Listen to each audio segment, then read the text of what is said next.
Hey Godfeeder friend, this video is about the dirty secret of detoxing that no doctor and no expert is sharing with you, and that actually can trip you up on your healing journey. If you're healing, if you're on a gut healing journey, if you're doing any liver detoxes or cleanses, the medical medium protocol of the celery juice or cabbage juice to heal your H. pylori or improve your stomach acid, you need to watch this video so you don't make the same mistakes as many of my one-on-one clients, like Mark, whose story I'm going to share with you right now. So we got this email from Mark, who is a recent client who recently joined the one-on-one support. And in his email, he shared that he was desperate and he wanted to stop working with me because the stuff is not working and he made some mistakes and had enough of it. He wants to quit. A little backstory: about a month ago, we started working together and on detoxing his liver and healing his gut from IBS. He had these IBS-C symptoms, and the good thing was that initially we made like really good progress. He was super happy. His stomach pain got better within a week, and he got less bloating and less gas and was really happy with the process and was like, yeah, I'm healing and it's so quick. I didn't expect it at all. But then in between our follow-up calls, the low happened. For several days in a row, he woke up in the night around 3 a.m. and he couldn't get back to sleep. And when he went into the office in the morning, he just looked like a zombie. And people like, oh my God, what are you doing? What's happening? Are you okay? It got so bad that he was just tired all day. It was a drag just to get the essential things like work done. After a few days of feeling this low, he decided that he needs the coffee, he had a coffee addiction before and he got off it while we were healing. And then he said like, oh God, I need my coffee just to be awake. And in a rebellious act, he also had a pizza that night and went back to some eggs in the morning just to feel full and feel kind of saturated and ready for the day. There's a reason why I'm sharing this with you, so stick with me. Yesterday, Mark and I, we had a follow-up call.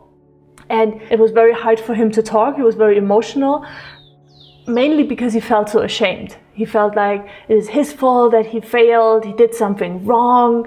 He was blaming himself that he had the coffee and the eggs. Basically was like, I messed it all up and your protocol, Peggy, is not working. I had all these issues, I went better and then I got worse. Here's the secret, my friend. I don't want you to make the same mistake as Mark. This is why I'm recording this video, because it's something that trips all of us up, me included. Here's the dirty secret of detoxing. There are actually two of them.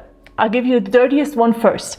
When your body is cleansing, when you're doing the celery juice every morning and you're cleansing your liver, maybe you're even doing some not so good liver flushes and you're like, I get all those toxins out as fast as possible. Even if you're doing it the right way, which liver flush isn't, detoxing and cleansing your body creates damage. It's not like, ooh, we're cleansing, we're getting better, ooh. No, it might feel initially like that and there might be these highs, but they're also going to be lows. And this is what nobody talks about. They just sell you this detox pill and follow my detox plan. You're going to feel amazing just like me. It's a lie. That's not how healing happens.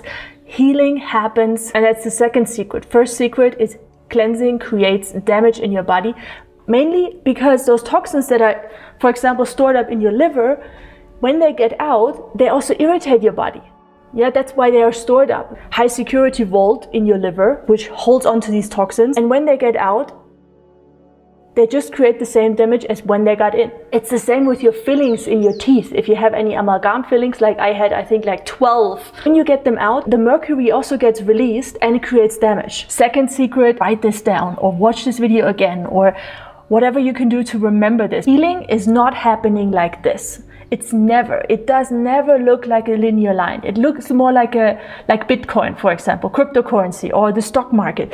It goes up and it goes a bit down. It goes up and it goes a bit down. The tendency is up when you're doing the right cleansing, but there are lows. And in those lows, it doesn't mean that your body is not healing. It means the opposite. When your body is really doing like hardcore healing work, yeah, your liver is cleansing and you're doing everything right. You're following the plan just like Mark did. He did everything right. He didn't do anything wrong up until this point where he started judging himself and, reverting to the coffee. But what Mark didn't know and what I want you to do differently is that those dips, they are normal.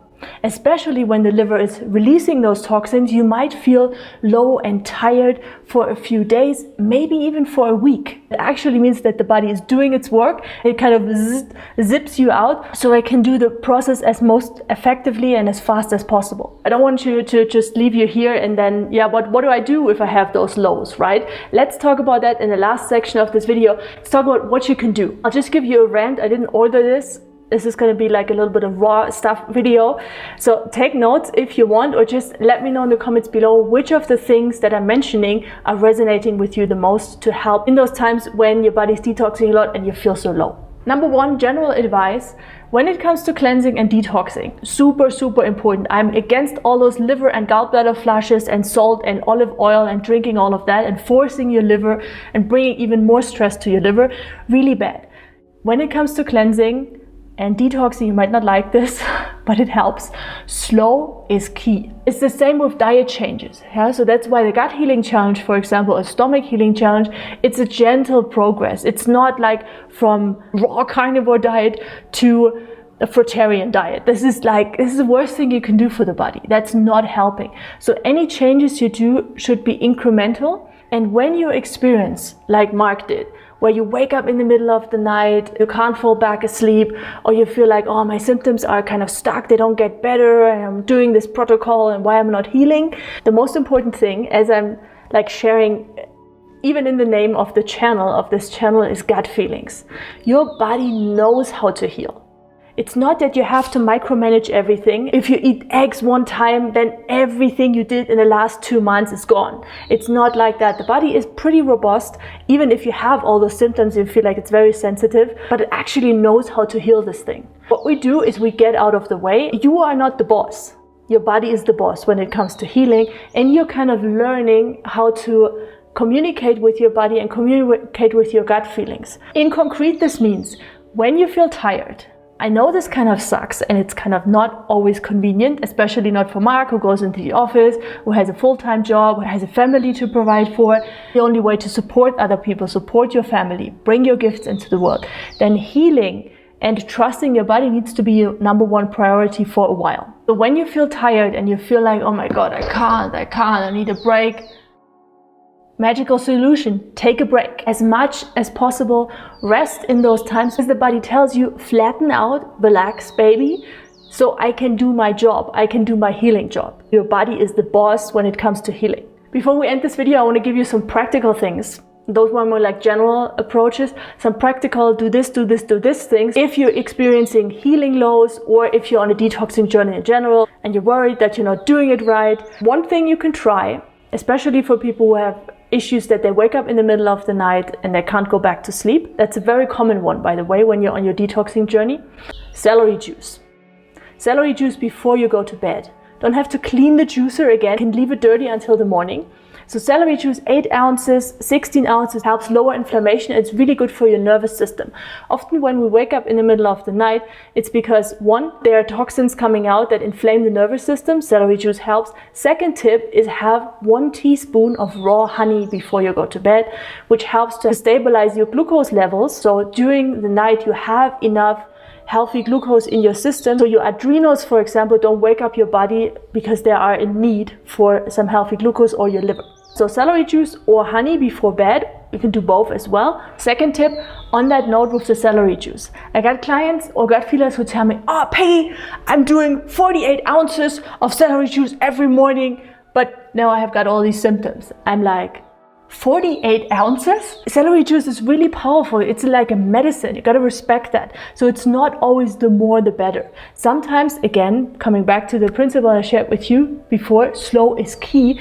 Even if you're doing 8 ounces of celery juice can sometimes be better in the morning than 48 ounces. Too much, too fast can be bad. What I also noticed, last comment on the celery juice area here, sometimes when people are cleansing too fast, they're getting too many symptoms, they're kind of not able to function. It helps if you alternate, do a few days of celery juice and then give it a break. You can replace it, for example, with cucumber juice, which has different healing abilities. It's more like it has more glucose and it's a bit more gentle. Or cabbage juice if you have H. pylori. So kind of mixing things up a little bit, that can help as well to lower any detox symptoms. Okay, I got 3 more quick tips if you're still here. And make sure to take some notes if you want, and let me know in the comments below which one of those you are going to implement and if this resonates with you. Third one, this one. Here, you see this? This is spirulina water. Cheers. Spirulina. If you're detoxing, if you're cleansing your body, spirulina is essential. I've got a new article that I just wrote last night about spirulina healing benefits, and there's one that also explains exactly why spirulina is so essential to support your liver, to sponge up any toxins so they don't get reabsorbed in your gut and create more damage. This can also be a reason you got those detox lows where you just feel like, oh, I want to quit, this is not working. This is spirulina water.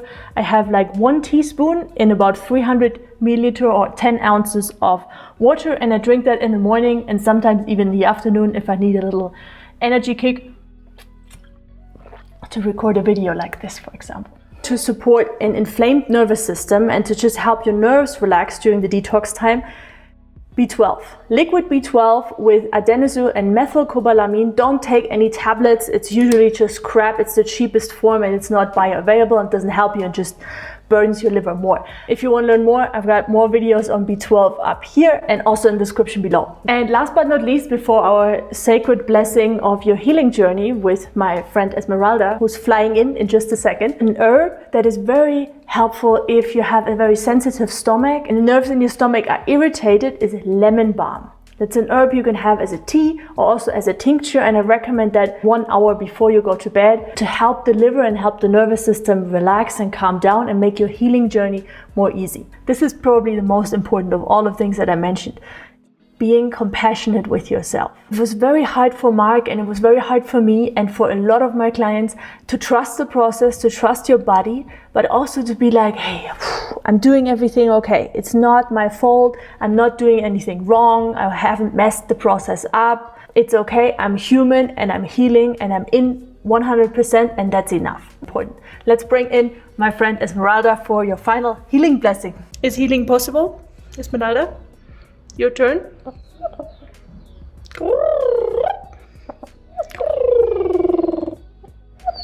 You said yes. May the force of the chicken be with you. Happy healing blessings. Know you can heal. Just trust the chicken.